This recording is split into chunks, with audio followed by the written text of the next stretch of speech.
बात जरा एलजी की बड़ी खबर जो कल रात देर तक जो मीटिंग एलजी की सदारत में जम्मू के अंदर मुनक्कद हुई है, मुख्तलिफ मामलात पर खासतौर पर सिक्योरिटी सूरत हाल को लेकर एक अहम मीटिंग में फौज, पुलिस, सीआरपीएफ और दीगर इंटेलिजेंस इदारों के सरबराह हैं वो इस मीटिंग में मौजूद रहे और जम्मू कश्मीर के अंदर जो मिलिटेंसी के वाकयात उस पर बातचीत हुई है और उस पर काबू पाने के लिए एक नई हिकमत अमली तरतीब दी गई और साथ एलजी की जानिब से बाज़ाब्ता तौर पर जो सिक्योरिटी एजेंसियां हैं उनके अफसरान को हिदायत दी गई है कि एक तो मिलिटेंसी को खत्म करना है और उसके साथ साथ ही अगर कोई मिलिटेंसी के साथ जुड़ा हुआ है अभी सख्त कार्रवाई की जाए। जम्मू के अंदर ये कल रात देर गई तक ये मीटिंग जारी रही है और उसके साथ साथ ही बाद में फिर जो खबर आ रही है कि पुलिस सरबराह की जानिब से भी एक मीटिंग जिसमें पुलिस अफसरान थे उसमें उन्हें बाज़ाब्ता तौर पर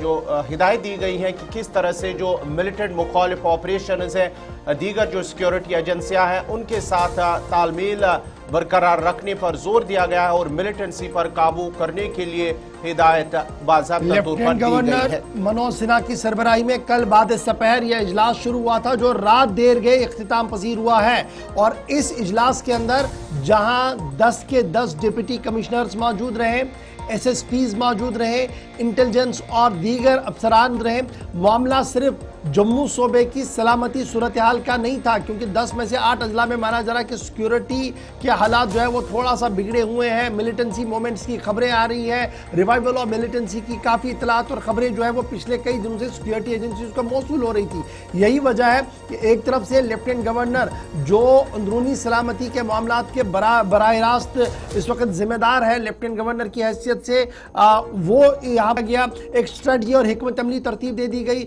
उन लोगों के खिलाफ सख्त कार्रवाई करने की बात की गई जो किसी भी तरीके से रियासत के अमन को नुकसान पहुंचाए। एक तरफ दूसरी तरफ से इतला और खबर यह है कि तरक्याती मंसूबों पर भी कल इस इजलास के अंदर तबादले ख्याल हुआ है। मरकजी मुआवनत वाली स्कीमों का बराह रास्त फायदा दूर दराज इलाकों तक रहने वाले लोगों को पहुंचे, इस जिमन में हिकमत अमली को तरतीब दे दिया गया है। न सिर्फ हिकमत अमली को तरतीब दे दिया गया है बल्कि डिप्टी कमिश्नर्स को यह हुक्मनामा जारी कर दिया गया है कि एग्रीकल्चर और एग्रीकल्चर राइट सेक्टर्स के अंदर मरकजी मामलत वाली स्कीमों का फायदा बराह रास्त किसानों को मिले और यह फायदा तभी मुमकिन है जब एक स्पीडी गवर्नेंस के जरिए से निजाम को शफाफ तरीके से आगे बढ़ाया जाए। और यही वजह कि कल लेफ्टिनेंट गवर्नर ने इन तमाम मामलात पर जोर देते हुए साफ कर दिया कि सलामती तो जरूरी है लेकिन अमन के साथ साथ तरक्की और खुशहाली को यकीनी बनाने के लिए तमाम अफसरान जो है वो अपनी जिम्मेदारी पूरी करें। इस मीटिंग के अंदर chief secretary Atal Dulloo,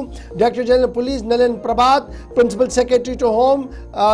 C Bharati, ADGP law and order, ADGP Jammu Anand Jain, ADGP CID Nitish Kumar, principal secretary to lieutenant governor Mandeep Bhandari, सूबाई कमिश्नर जम्मू, उसके साथ साथ डीआईजी, डिप्टी कमिश्नर और एसएसपी जो जम्मू सूबे के थे वो यहाँ पर मौजूद रहे और इस जिमन में एग्रीकल्चर और दीगर मामलात पर भी तबादले ख्याल जो है वो किया गया है। तो ये थी बात जनाब रात देर के इख्तिताम होने वाली मीटिंग की, लेकिन यहां से 2 पावर सेंटर किस तरीके से काम कर रहे हैं रियासत के अंदर उसकी अक्कासी भी आपके सामने हो चुकी होगी।